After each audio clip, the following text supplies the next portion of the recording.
Hey everyone, and welcome back. Today we're diving into a topic I know many of you are thinking about: turning hobbies into income, and more specifically, doing that online. It's really a hot topic these days, isn't it? It is, and our main source today is actually a blog post from Russia that's all about this. It gives us a fresh perspective on how folks are making this happen all over the world. We've also got some titles from other posts on that same blog that we'll dig into. Kind of gives a sense of the wider world of online income Russian style. That global perspective is so valuable. Seeing how different cultures approach this whole hobby to hustle thing. Exactly. Now, this blog post mainly focuses on, the creative types, bloggers, artists, craftspeople, but a lot of the strategies they talk about can apply to almost any hobby. I think that's what's so appealing about this whole trend, right? It's that idea that anyone can potentially turn their passion into a business. Absolutely. And the blog post even has this really cool table, kind of breaks down different hobbies and how people are actually making money from them, like photography, writing, cooking, even stuff like crafting. It's really inspiring to see the range. What struck me was how they connect each hobby to specific audiences. Yeah. Like, who's the target market? They really emphasize figuring that out early on. Makes sense, right? Gotta know who you're selling to. Okay, so this blog post lays out a 5-step framework for turning your hobby into an income stream. Step 1, figuring out if your hobby is even marketable. It's not just about what you enjoy, it's about whether there's an actual demand for it. Yeah, so true. Can't just assume that because you're good at something, people will pay for it. Got to do that market research. Yep, got to see if there's an audience for what you offer. Yeah. And then step 2 is all about understanding that audience.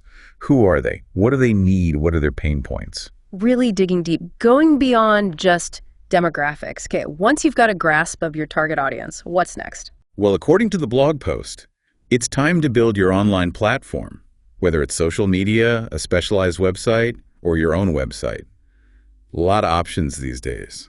And they talk about optimizing your profile too, right? Making sure it grabs attention and clearly shows what you're about. It's like setting up a shop window.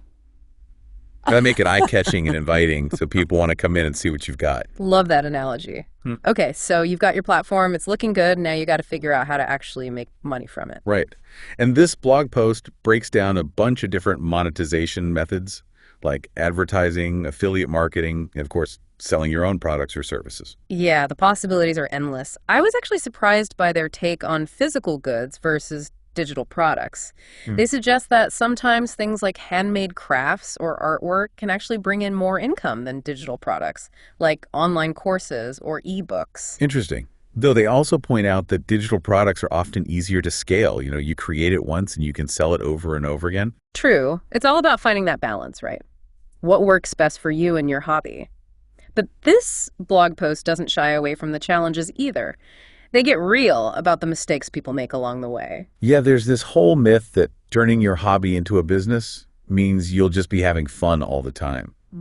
But the reality is there's a lot of hard work involved. So true. Okay, spill the tea. What are some of those common pitfalls? Well, one that they really emphasize is skipping the market research. It's tempting to just dive in head first, but without understanding the demand, the competition, you're setting yourself up for failure. It's like trying to sail a ship without a map or a compass. Exactly. And speaking of things that can sink your ship, they also talk about poor financial management. Easy to get caught up in the creative side and forget about the numbers. Yeah, got to track your income and expenses, create a budget, treat it like a real business from day one. Couldn't agree more. Oh. And they also stress the importance of listening to feedback. Ignoring what your audience is telling you is a recipe for disaster. Feedback is a gift, even when it's not all sunshine and rainbows.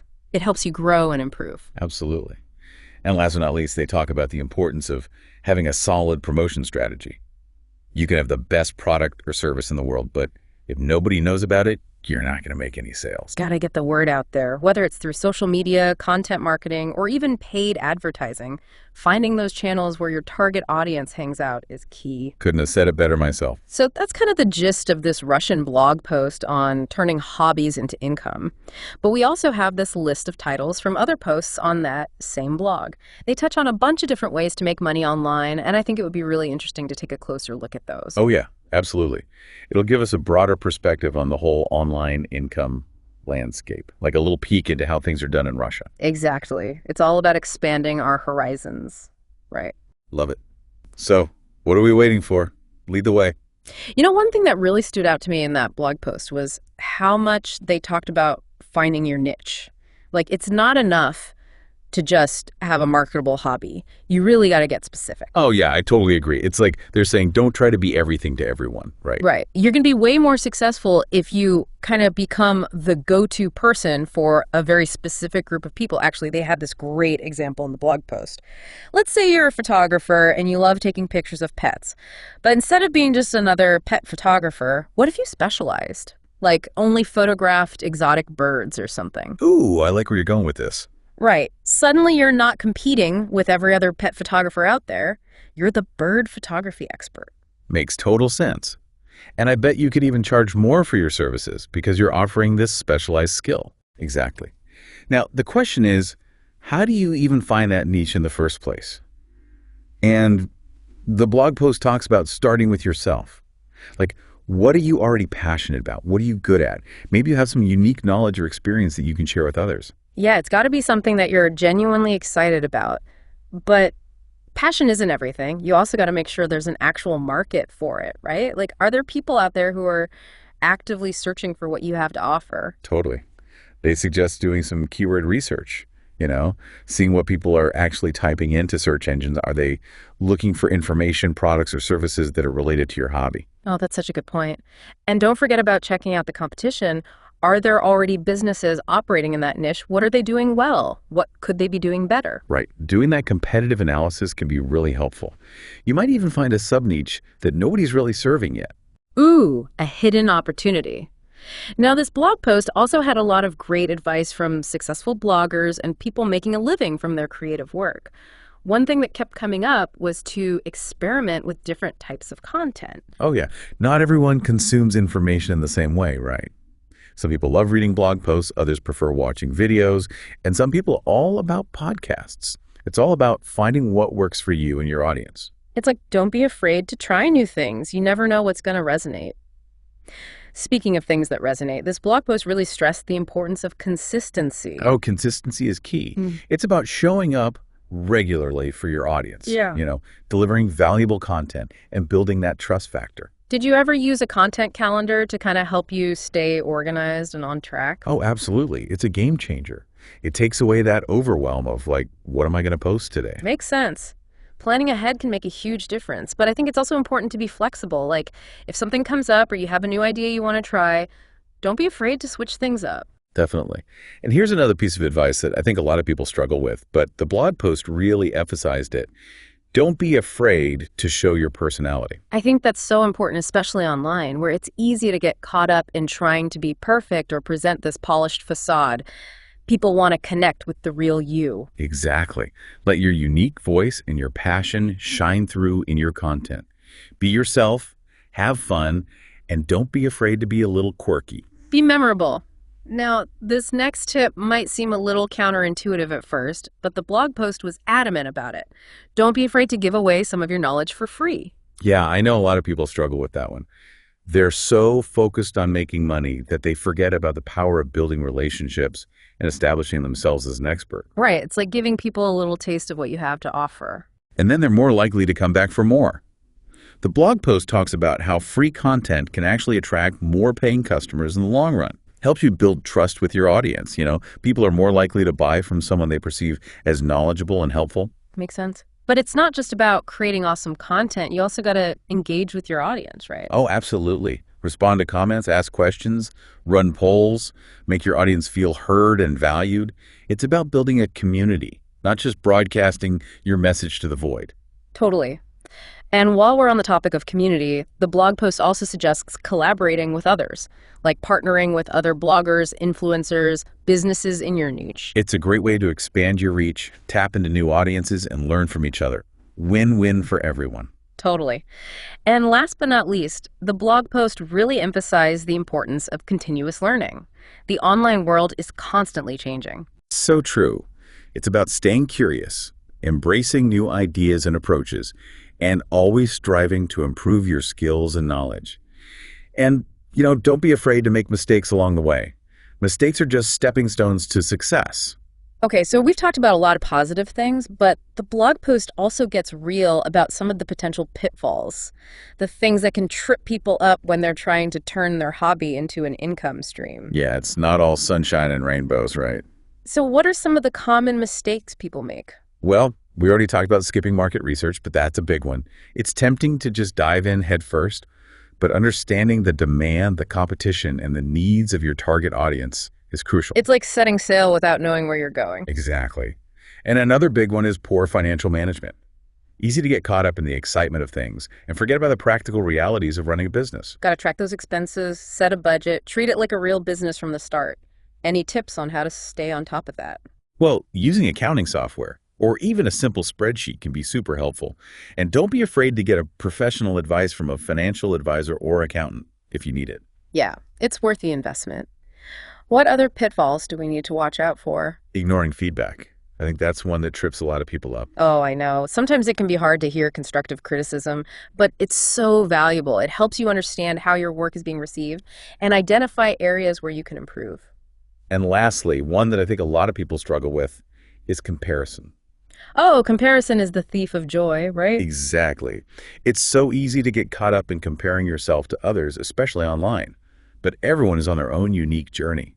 Focus on your own progress, celebrate your achievements, and don't let comparisons steal your joy. Such good advice. It's your race. Run it at your own pace. Okay, before we move on, I do want to circle back to something we mentioned earlier, this unique Russian perspective we're getting from this blog. It is interesting to see how these ideas and challenges resonate across different cultures. Totally. And it's super inspiring to see how people all over the world are finding creative ways to turn their passions into income. It shows that this whole hobby to hustle thing is a global phenomenon. For sure. And speaking of which, I'm really curious to hear more about those other blog post titles we mentioned. They seem to touch on so many different aspects of online income. You ready to dive into those? Absolutely. Let's see what other nuggets of wisdom we can find. All right, so we've talked about finding your niche, getting your online platform set up, and even some of the common mistakes people make when trying to turn their hobby into an income stream. But there's one more piece of this puzzle this Russian blog highlights that I think is super important, and that's the power of storytelling. Oh, storytelling is huge these days. Yeah. So many successful businesses online use it to connect with their audience on a deeper level. It's not just about listing features and benefits or whatever. It's about sharing your passion, your experiences, your journey, right? What makes your hobby unique? Exactly. And this blog post, they actually give some really specific tips on how to use storytelling in your content. One thing they suggest is sharing your origin story. Like, how did you get started with this hobby? Right. What challenges did you face along the way? What did you learn? I love that. It makes you relatable, you know? Shows people that you're a real person with a passion, not just some faceless brand. Totally. And they also talk about sharing customer stories, testimonials and case studies. It's a powerful form of social proof. Like, hey, look at all these other people who've benefited from what I have to offer. Exactly. People want to see themselves in those stories and imagine how your product or service could help them too. Another thing a blog post mentions is using storytelling to highlight your unique selling proposition. Like, what makes you stand out from the crowd? What problem do you solve that nobody else can? Oh, that's a good one. And stories can really help you answer those questions in a way that's compelling and memorable. Absolutely. And for those of you creating visual content, they really emphasize using imagery and video to tell your stories. Show, don't tell, right? Oh, yeah. A powerful image or video, it can just grab people's attention and stay with them long after they've finished watching. Think about those commercials that make you laugh or cry, right? They're telling stories through visuals and music. You can do the same thing online. And don't be afraid to experiment with different storytelling formats. Short anecdotes, longer narratives. Find what works for you and your audience. So true. We keep talking about those other blog post titles from this Russian site. I think it's time to finally dive into those. They offer such a cool glimpse into the world of online income. Yeah, let's do it. I'm really curious to hear what they have to say. All right, so one that caught my eye was how to create your first blog and start making money from it. Blogging is still a really popular way to make money online, isn't it? Oh yeah, for sure. Especially if you love to write or teach others. And there's so many ways to monetize a blog these days. Absolutely. Another one that sounded interesting was how to earn money selling advertising links. Tips for increasing your website's income. Sounds like it's all about affiliate marketing. Oh yeah, affiliate marketing is huge. It's a great way to make passive income by recommending products or services that you genuinely believe in. But the key is to be authentic, right? People can spot a fake from a mile away. So true. Gotta be real with your audience. Okay, here's one that's a little different. Bitcoin safely and simply. An expert guide to risk-free trading for beginners.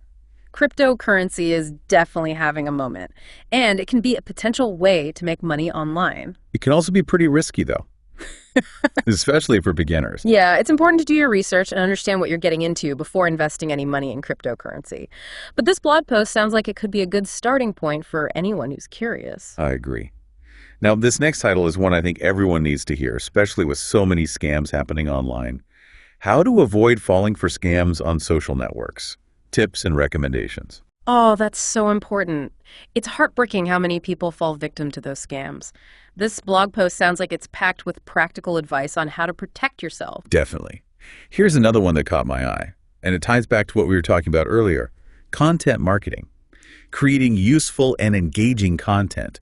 Content is king online. For sure. And it's not enough to just create any old content. It has to be valuable and engaging to really capture people's attention. Absolutely. Okay, and last but not least, we have online trading, effective sales, and earning strategies. Sounds like it's all about navigating the world of online sales. And the internet has made it possible to reach customers all over the world. It's amazing to think that someone sitting in their apartment in Russia could potentially sell products to people on the other side of the globe. It really has leveled the playing field.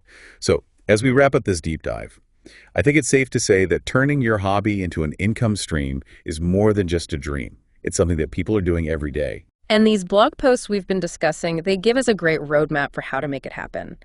From finding your niche, to building your platform, to telling your story, it's all in there. And even though our main source was from Russia, the advice and strategies they share, it's relevant no matter where you are in the world. It really shows that this desire to turn our passions into something more, it's a universal thing. Absolutely. So to everyone listening out there, keep exploring, keep learning, and never be afraid to chase your dreams. And remember, the journey is just as important as the destination. Thanks for joining us on this deep dive. We'll see you next time.